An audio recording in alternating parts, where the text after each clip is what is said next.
Hello friends, welcome to my YouTube channel tax talks. आज हम एक ऑफलाइन नोटिस की वैलिडिटी डिस्कस करेंगे। सबसे पहले कि जो नोटिस ऑफलाइन आती हैं क्या वो वैलिड है या नहीं, क्योंकि समटाइम्स ऐसे होता है कि आपके पास कोई नोटिस आई ऑफलाइन, वो किसी ने आपके साथ फ्रॉड किया है, जो भी रीज़न है वो आप जब आप उसको लेकर डिपार्टमेंट में जाते हो तो, या फिर आप ऑनलाइन रिप्लाई करना चाहते हो तो नहीं मिलता। तो समटाइम्स आप क्या करते हो कि उसको इग्नोर कर देते हो कि जब ऑनलाइन आएगी तब देखेंगे। लेकिन ऑनलाइन नोटिस वैलिड है, बट ऑफलाइन नोटिस भी इक्वली वैलिड है। बस आपको क्रॉस वेरीफाई करना है। समटाइम्स अगर आपके पास कोई एक नोटिस आ रही है, अगर आपके पास एक नोटिस ऑफलाइन आई हुई है तो आपको डाउटफुल लगता है, तो आप वो चीज़ डिपार्टमेंट के साथ क्रॉस वेरीफाई कर लीजिए। और ऑफलाइन नोटिस में आपको प्रॉब्लम तब है जब कोई ब्राइब की बात करे या कुछ ऐसा। अदरवाइज तो ऑफलाइन नोटिस का भी रिप्लाई तो आप कहीं ना कहीं ऑफिशियली जाके करोगे, आप डिपार्टमेंट में सबमिट कर सकते हो, या फिर आप ऑफिसर का नंबर निकाल के उससे बात कर सकते हैं, जो भी आपको बेटर लगे। तो अभी हमारे पास एक क्लाइंट के पास JRC-22 आया है। JRC-22 है जिसमें ये बैंक को इंस्ट्रक्ट करते हैं और डायरेक्टली बैंक अकाउंट भी फ्रीज कर देते हैं। तो अभी हम वो नोटिस एक बार डिस्कस देख लेते हैं उसको। ये नोटिस है DRC-22। यहाँ पे सेंट्रल बैंक ऑफ इंडिया को ही भेजा गया डायरेक्ट। आप देख सकते हैं यहाँ पे 2 में सेंट्रल बैंक ऑफ इंडिया को डायरेक्टली एक नोटिस भेजा गया है, जिसमें इन्होंने अपने कुछ बातें लिखी हैं कि account holder measures A to Z opticals, और इनका पैन नंबर प्लस इनके अकाउंट डिटेल्स भी यहाँ पे डाल दी है। और साथ में लिखा है कि इन्होंने टिल May 26 की रिटर्न फाइल नहीं करी है, और वो रिटर्न होती है 4 महीने की। 4 महीने की रिटर्न इन्होंने फाइल नहीं करी, इस वजह से इनके सेविंग अकाउंट को भी फ्रीज कर दिया गया। ये अकाउंट आपको बता दूं, ये अकाउंट जो मैंने यहाँ पे डाला ये सेविंग अकाउंट है। सेविंग या करंट जो भी अकाउंट होगा वो अगर आपके GST के साथ अटैच्ड है तो वो उनकी क्राइटेरिया में आ जाता है। और 4 मंथ की नॉन फाइलिंग से अभी तक ये पहला केस है कि जहाँ पे आप सीधे बैंक अकाउंट फ्रीज कर दे रहे हैं, जबकि उसकी टर्नओवर भी कुछ खास नहीं। 20-25 हज़ार से ऊपर का टैक्स इसका किसी भी हालत में नहीं बनता। इवन इसके केस में बहुत ही लोअर है। तो यहाँ पे सेल्स टैक्स ऑफिसर की तरफ से एक नोटिस आई प्रॉपर, और इन्होंने इसके अकाउंट को बंद करने के लिए ऑर्डर कर दिया बैंक को।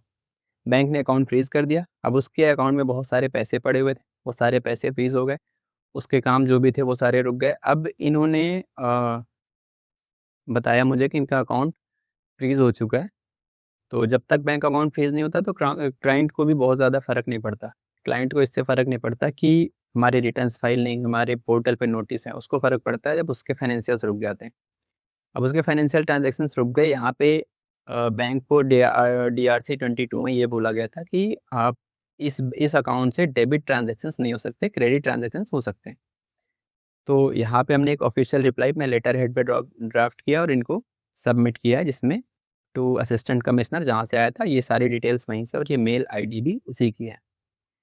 अब यहाँ पे हमने प्रॉपर एक रिप्लाई ड्राफ्ट करके ये लिखा हुआ है कि हमने ये रिटर्न्स फाइल कर दिया, और अंडर और जीएसटी के जो भी रिलेवेंट सेक्शन है उसमें ये है कि आप ऐसे बैंक अकाउंट फ्रीज नहीं कर सकते। फिर हमने ये एक रिप्लाई इनको सबमिट किया, जिसमें हमने प्रॉपर अपनी रिटर्न फाइलिंग की date, ARN number, sorry ARN किस डेट पे जनरेट हुआ है वो, और डेट ऑफ फाइलिंग, वो सारी हमने यहाँ पे डाल दी। यहाँ पे आप ARN नंबर भी डाल सकते हैं, बट मैंने यहाँ पे ARN की डेट डाली हुई है। फिर यहाँ पे हमने अनफ्रीजिंग ऑफ अकाउंट के लिए एक रिक्वेस्ट डाल दी, और साथ में ये सबमिट कर दिया।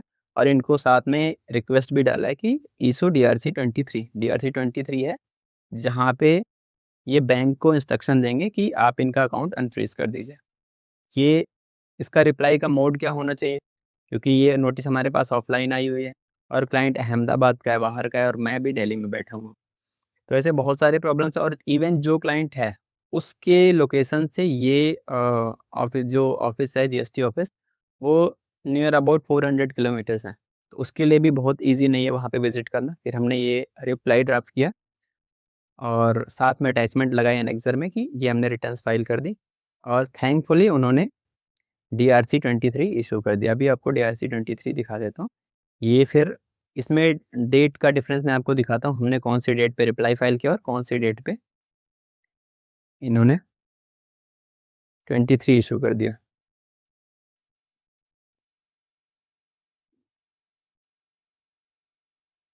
8 जुलाई को हमने इनको ये रिप्लाई सबमिट किया था, और सेम 9th ऑफ जुलाई को इन्होंने अपना लेटर इशू कर दिया बैंक को, और बैंक ने अकाउंट अनफ्रीज कर दिया। यहाँ पे ये इन्होंने restoration of bank account proper करके डाल दिया।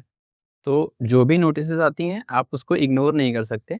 आप उसको अपने कंसल्टेंट के पास जाइए, आप उसको डिस्कस कीजिए। ज़रूरी नहीं कि सारी नोटिसेस फेक हों और ऐसा भी ज़रूरी नहीं है कि सारे नोटिसेस वैलिड हो। बट अगर आप रिप्लाई नहीं करेंगे तो बातें बढ़नी ही हैं, आपको रिप्लाई तो करना ही पड़ेगा। वो आपको टाइम टू टाइम मिलती रहे तो एक बार मेरे चैनल को सब्सक्राइब भी कर सकते हैं। Thank you so much.